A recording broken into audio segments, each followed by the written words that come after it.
अगर आपका बजट 50,000 या उसके आसपास है और आपको इसी प्राइस में एक बेस्ट परफॉर्मिंग लैपटॉप लेना है तो ये वीडियो आपको बहुत हेल्पफुल रहने वाली है बिकॉज इसमें हम 50,000 के अंदर मिलने वाले सबसे बेस्ट लैपटॉप के बारे में डिस्कस करने वाले हैं। अब ये जो 50,000 का बजट है इसका एक पॉजिटिव साइड भी है और एक नेगेटिव भी। नेगेटिव की बात करें तो इस बार ज्यादातर लैपटॉप जो 50,000 के अंदर लॉन्च हुए हैं वो विदाउट डेडिकेटेड जीपीयू वाले लैपटॉप है। अब ये laptop day to day task के लिए तो काफी अच्छे ऑप्शन है, लेकिन हैवी यूसेज जैसे कि गेमिंग या फिर एडिटिंग में आपको डेफिनेटली प्रॉब्लम देंगे। वहीं पे पॉजिटिव साइड देखे तो इंटेल और AMD के लास्ट जनरेशन वाले लैपटॉप की प्राइस काफी कम हो गई है। इनफैक्ट 50 to 55,000 के अंदर भी हमें काफी अच्छे ऑप्शंस देखने को मिलते हैं। अब यहाँ पुराने से मेरा मतलब एक दो जनरेशन पुराने लैपटॉप जिनकी प्राइस अभी तो कम हो गई है, लेकिन बिलीव मी ये आज भी आपको काफी अच्छी परफॉर्मेंस डिलीवर करेंगे। फिर चाहे वो गेमिंग हो, एडिटिंग हो, most of the heavy task आप इन लैपटॉप में काफी इजीली कर लोगे। तो यहाँ पे हमारी लिस्ट में टोटल 3 लैपटॉप है और तीनों को हम कंपेयर करेंगे और देखेंगे कि आपके लिए सबसे बेस्ट ऑप्शन कौन सा रहेगा। परफॉर्मेंस वाइज देखे तो तीनों ही लैपटॉप में हमें CPU और GPU का अलग कॉम्बिनेशन देखने को मिलता है। CPU की बात करें तो दोनों ही AMD और इंटेल में हमें 6 कोर देखने को मिल जाते हैं। इंटेल में बूस्ट क्लॉक स्पीड स्लाइटली ज्यादा है तो वहीं पे AMD में कैशे ज्यादा दिया है। अब ये सारी चीजें और क्लियर करने के लिए हम तीनों ही लैपटॉप के बेंचमार्क स्कोर को एक बार चेक कर लेते हैं। तो यहाँ पे आप क्लियरली देख सकते हो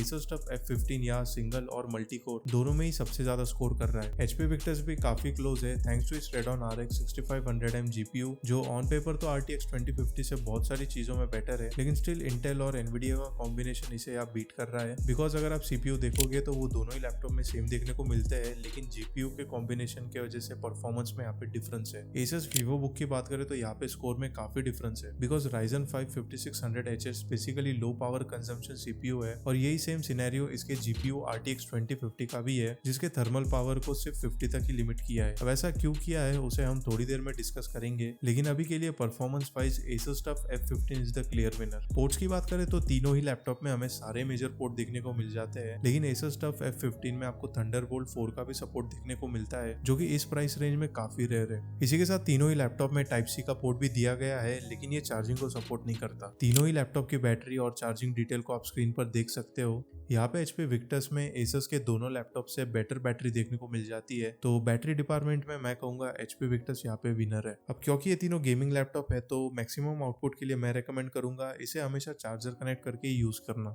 मेमोरी और स्टोरेज में तीनों ही लैपटॉप्स में हमें 512GB की SSD और 8GB की DDR4 रैम देखने को मिलती है। Asus TUF F15 और HP Victus में डुअल चैनल रैम स्लॉट होने की वजह से इन दोनों ही लैपटॉप में रैम को अपग्रेड करना काफी इजी है। HP Victus में अप टू 16GB और Asus TUF F15 में अप टू 32GB तक हम रैम को अपग्रेड कर सकते हैं। Asus VivoBook के केस में रैम को अपग्रेड हम कर नहीं सकते बिकॉज यहाँ पे हमें सिर्फ एक ही स्लॉट देखने को मिलता है। तो मेमोरी वाइज यहाँ पे फिर से Asus TUF F15 बेस्ट है बिकॉज ऑफ इट्स अपग्रेडेबिलिटी। अभी इन लैपटॉप के डिजाइन और डिस्प्ले की भी बात कर लेते हैं बिकॉज तीनों में ही हमें डिफरेंट डिजाइन देखने को मिलता है, लेकिन एक चीज जो सब में कॉमन है वो है इनकी प्लास्टिक बिल्ड। तीनों ही लैपटॉप में हमें पॉलीकार्बोनेट मटेरियल की बिल्ड देखने को मिलती है। Asus TUF F15 और VivoBook में हमें साइड में 2 इंचेस दिए गए हैं, वहीं पे HP Victus में उनका सिंगल हिंज डिजाइन दिया है जो काफी पहले से Victus और पवेलियन सीरीज में हमें देखने को मिलता है। बाय द वे मैं पर्सनली इस डिजाइन का इतना बड़ा फैन नहीं हूँ, लेकिन still HP pavilion gaming laptop के कंपैरिजन में ये वाला काफी बेटर है। कीबोर्ड की बात करें तो तीनों में ही हमें नंबर पैड वाला लेआउट देखने को मिलता है। Asus VivoBook और HP Victus में सिंगल व्हाइट लाइट की बैकलाइट दी गई है, लेकिन TUF F15 में मल्टी कलर RGB देखने को मिलता है जिसे हम कॉन्फ़िगर भी कर सकते हैं। डिस्प्ले की बात करें तो तीनों लैपटॉप में कोई मेजर डिफरेंस नहीं है, तीनों में ही ब्राइटनेस और कलर एक्यूरेसी काफी एवरेज देखने को मिलती है। लेकिन कमाल की बात यह है कि तीनों ही लैपटॉप में हमें 144 हर्ट्ज का रिफ्रेश रेट देखने को मिलता है जो कि इस प्राइस पे अगेन काफी रेयर चीज है। अब डिजाइन वाइज आप यहाँ पे नोटिस करोगे कि Asus TUF F15 और HP Victus में आपको थोड़ा हैवी और गेमिंग लुक देखने को मिलता है,